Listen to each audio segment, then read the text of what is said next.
esse livro de 1908, retirou desse material do Egito 7 leis. 7 leis que, a princípio, servem para você explicar tudo na vida, desde as coisas mínimas, um átomo até um sistema solar. 7 leis que regem todo o universo manifestado. Servem para você aplicar na sua vida para resolver os seus problemas. Tá? São bem simples e bem gerais.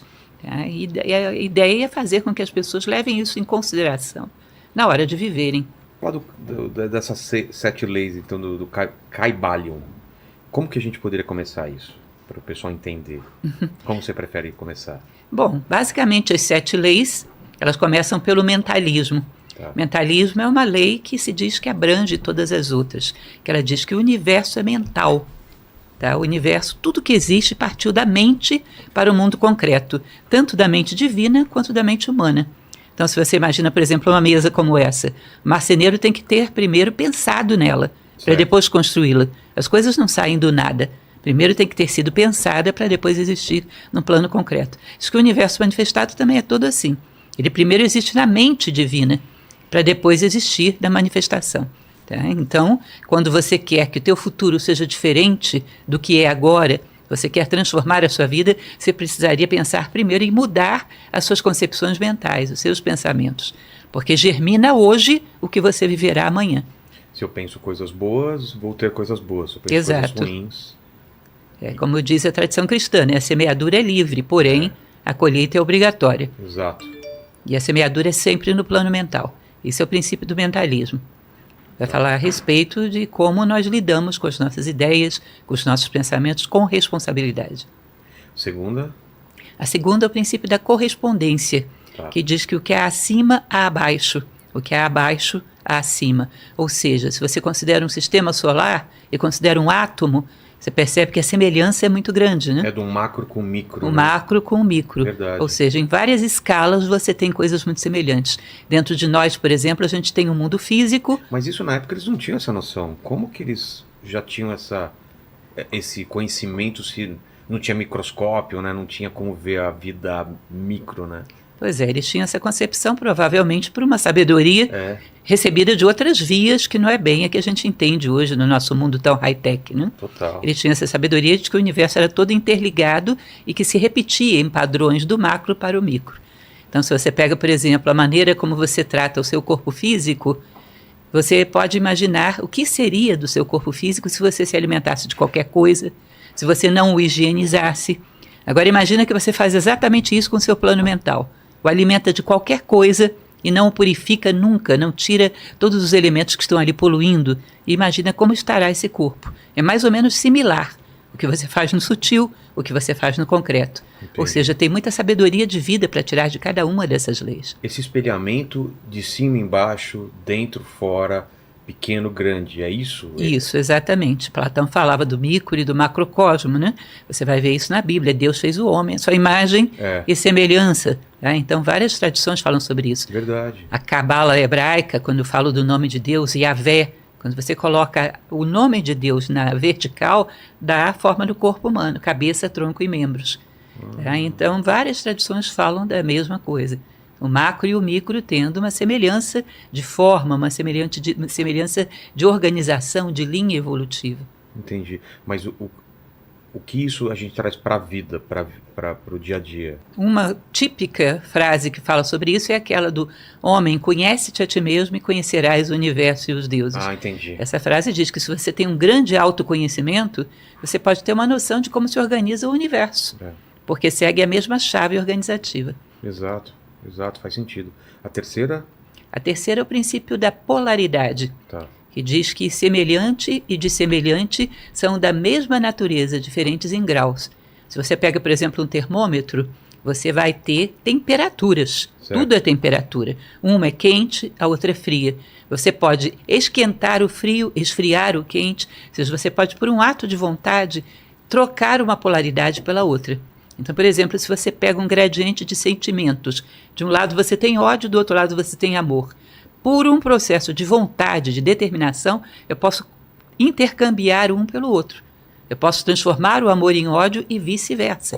O ódio em amor. Sim, por um ato de vontade. Porque estão dentro de uma mesma natureza. Eu não posso transformar o quente em macio, por exemplo. São coisas diferentes. Mas dentro do parâmetro de temperatura, eu posso intercambiá-las. Dentro do parâmetro de sentimentos, eu posso intercambiá-los. Dentro do parâmetro de pensamentos, de ações. Eu sou uma pessoa, por exemplo, em relação ao plano físico, sou preguiçosa. Eu posso me tornar uma pessoa ativa simplesmente por um ato de vontade, polarizando no outro lado do termômetro e trabalhando na construção disso. Posso reverter os polos em que eu estou identificada. E tudo isso aqui tá condensado aqui. Isso, de uma maneira bem adequada, né? Vou mostrar para o meu filho. A quarta? A quarta é o princípio do ritmo, que é o princípio do pêndulo.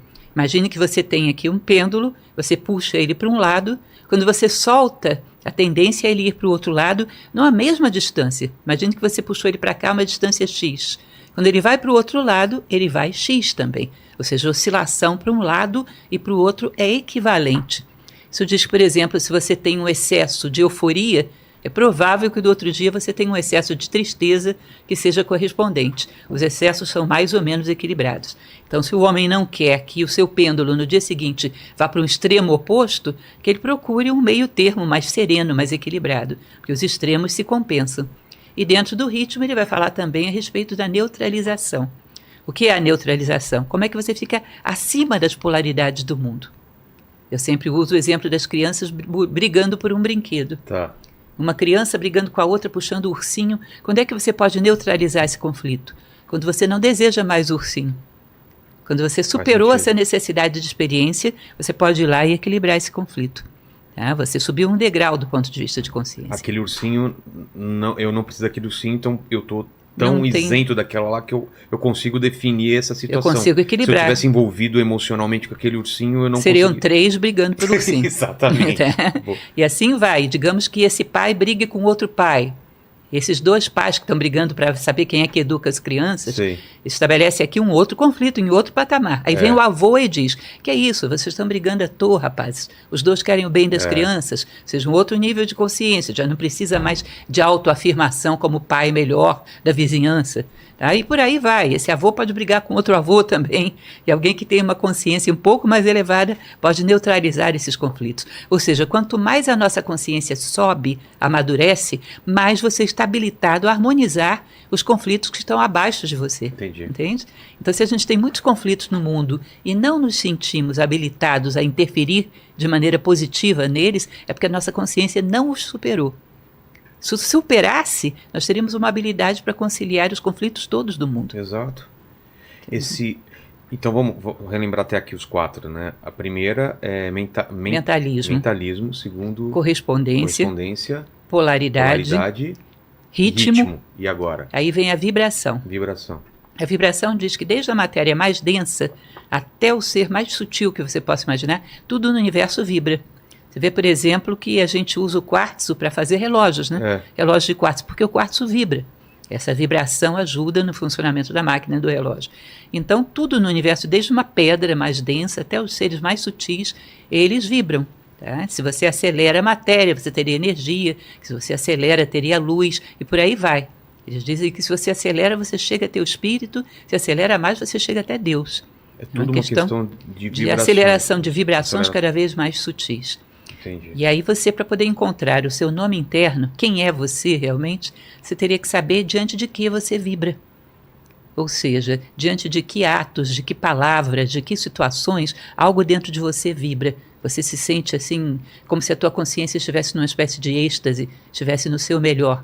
Aquilo que te faz vibrar é o teu nome interno. É o nível de elevação de consciência que você logrou. O nome interno é o meu eu mais profundo? Isso, o nível de consciência que você conquistou até agora. Uma vez que você percebe que você vibra em sintonia com determinadas coisas, você pode sutilizar isso.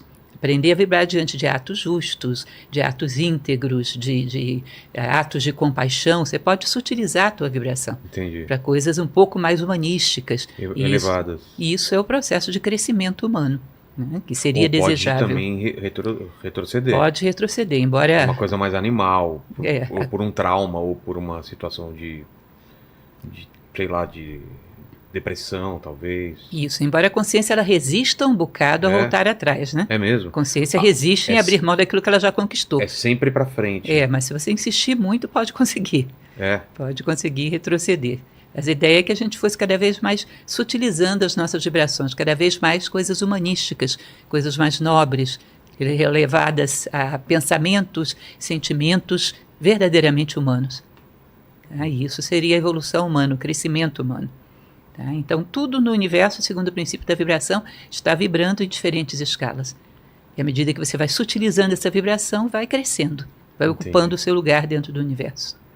Mas você está falando em relação a uma vida humana. Em relação à história da humanidade, a ideia também que... É a mesma até para seres não humanos. Hã? Até para seres não humanos é a mesma. Ou seja, no plano mineral, eles dizem que dependendo da vibração... Lógico que eles não estão falando na mesma chave que a gente chama de vibração hoje, né? Consciência, né? Estão falando isso. De outra... Não podemos comparar com uma noção científica de vibração. Mas eles falam realmente de uma identidade de consciência. Ou seja, até nos minerais, os minerais tenderiam a ter uma estrutura cada vez mais complexa. Tá? E essa complexidade seria ir elevando a sua vibração. Entendi. Os vegetais vão também cada vez mais tendo uma estrutura mais complexa. A gente poderia dizer, sei lá, um angiospermas, uma evolução vegetal qualquer. Entendi. Poderíamos pegar os animais, nós poderíamos dizer que os mamíferos têm aí uma estrutura bem mais complexa, e para eles o ser humano conta diferente dos animais, né? Seria uma espécie diferente, que evoluiria quando chega a valores, virtude, sabedoria. Tá? Então todo o universo estaria acelerando a sua vibração para chegar ao ideal que lhe é próprio, fazer aquilo que a natureza espera de cada um. Essa é a ideia. Tudo seria de alguma maneira vivo, teria algum grau de consciência e tudo estaria em evolução. Inclusive, por exemplo, um planeta. Tá? Tem aquela teoria da Gaia, né? Isso, a teoria de Gaia fala exatamente sobre isso. O planeta como um corpo ser vivo que... E faz sentido, às vezes, quando você vê que ele reage ao que é feito nele, né? Se tem uma superpopulação de alguma coisa, ele responde, ele tem um mecanismo outras, né, de equilíbrio, exato. Que quando é quebrado, existe uma resposta. Inclusive com aquecimento global, exato. Como se você tivesse um planeta febril. Não é isso? Pô, não tinha pensado nisso, mas tem uma superpopulação de alguma coisa, ele começa a reagir, que tá demais e tal. E aí, quebrou o equilíbrio. Exato, e aí pode aparecer doenças e outras coisas para diminuir aquilo que está causando mal ao planeta como um todo. O sexto é o princípio da causalidade, que diz que a toda causa corresponde um efeito. Tá? Então, quando nós conhecemos perfeitamente, nada vem do acaso, não existe casualidade, existe causalidade. Quando conhecemos bem esse mecanismo, que ninguém foge dele, nós podemos gerar causas cujos efeitos sejam condizentes com aquilo que a gente espera. Tá? Mais uma vez, uma frase bíblica: a semeadura é livre, porém a colheita é obrigatória. Lembra-se disso? Sim. Ou seja, o que eu quero para a minha vida amanhã, eu planto alguma coisa adequada para essa colheita que eu quero ter amanhã. Muitas vezes não fazemos nada na vida e esperamos que a vida nos dê muitas coisas, que tenhamos muitos frutos sem ter plantado nada. Ou seja, a gente espera que saiam coelhos de dentro de cartolas, sem que você tenha colocado o coelho lá dentro antes. Parece que é o mal da nova geração, né? Isso. De que essa ideia de que o mundo te deve alguma coisa, mas você não deve nada ao mundo. Você só quer as coisas e não quer dar de volta ou dar alguma coisa antes. Com certeza. Muitas vezes isso cria um desnível, né, de expectativa e o lance da causa e efeito, né? Com certeza. É uma frustração tremenda, porque esperam que o mundo vai servi-los de bandeja, como os pais fizeram, e isso não acontece, isso gera um nível de frustração e desequilíbrio, muitas vezes, que é um dos problemas graves que temos na juventude atual. E o último é o princípio do gênero. O gênero não tem a ver só com masculino e feminino. Gênero são polaridades que se complementam para gerar um fruto, como se fosse tese, antítese, síntese. Então você pode dizer yin e yang, você pode falar de prótons e elétrons, você pode falar de polaridades que se combinam para gerar um efeito maior. No caso, quando se projeta sobre corpos orgânicos, vai gerar masculino e feminino, sem sombra de dúvida. Aí diz que a partir daí você gera elementos novos. Tudo no universo que se cria-se através dessa harmonia por oposição. Matéria e antimatéria. Basicamente isso. Se harmonizam e geram um efeito diferente dos dois, alguma coisa maior. E existe o gênero mental dentro do princípio do gênero, que eu gosto muito dessa subdivisão que eles falam. Eles dizem o seguinte, que dentro da nossa mente, todos nós, independente de sexo, existe uma mente que é masculina e uma mente que é feminina. É como se a mente masculina captasse uma ideia e jogasse aqui. E a mente feminina pega essa ideia e vai germinar, vai dar um útero, né, dar corpo para aquilo, desenvolver e dar vida. Tá? Então, uma ideia é inoculada e essa ideia é criada, incubada, desenvolvida e um dia vai chegar a se tornar um fato na sua vida. Agora, muitas vezes acontece dessa ideia que é inoculada não ser nossa. Você ter recebido de terceiros, ter recebido, sei lá, de um veículo de comunicação, ter recebido de alguém que você ouviu falando na rua. É como se eu dissesse para você, olha, eu desconfio que o Paquito não gosta de você. Tá. Aí você fica com aquela ideia, eu vou me embora, sumo. É uma ideia implantada. Eu joguei a ideia e vou me embora. Mas você pega e começa a desenvolver isso. E hoje ele não me cumprimentou. E hoje ele não falou comigo direito. E você vai dando corpo aqui. Vai ampliando. Vai ampliando. Chega um determinado dia, você rompe com ele. E acha que foi você. Nossa, isso acontece pra caramba, né? Acha que foi você, porque você deu corpo a isso. Você gerou, portanto, você acha a ideia minha. Se você voltasse atrás, você poderia perceber que fui eu que joguei essa semente no teu plano mental. A gênese da ideia. Exato. E isso é uma forma de manipulação terrivelmente eficaz. Muito bom que de vez em quando a gente pare e se pergunte quais das ideias que estão na minha mente nesse momento são realmente minhas. Quais delas eu me lembro de ter tido a ideia, depois de desenvolver a ideia e gerar essa opinião, essa visão de mundo. A gente tem que de vez em quando checar se a gente está pensando e se está sendo pensado. Ter o hábito de refletir, ou seja, gerar ideias próprias. Porque se nós temos essa inércia de não gerar ideias próprias, alguém vai gerar por nós. Exato. Tá? Esse vácuo vai ser preenchido, não vai ficar vazio.